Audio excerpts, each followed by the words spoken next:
Let's make KFC style popcorn chicken in the air fryer, only better and healthier. Take 1 egg, garlic powder, onion powder, pepper, salt, cornstarch, mix it, add milk, mix it again, pepper, boneless chicken, add that, coat the chicken really well. Now you can marinate the chicken for an hour overnight in the fridge. I'm making it straight away, so I'm gonna add some plain all-purpose flour in it and mix it. So the flour. Now I've taken some cornstarch here and I'm just gonna crush these with my rolling pin. These are done.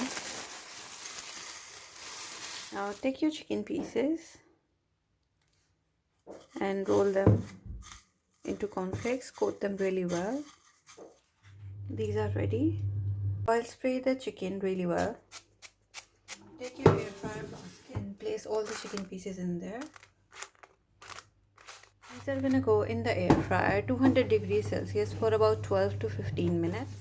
This is how the chicken looks after about 11 minutes. I'm just gonna flip all the pieces. Oil spray them. Air fry these on this side as well for about 7 to 8 more minutes. These are ready.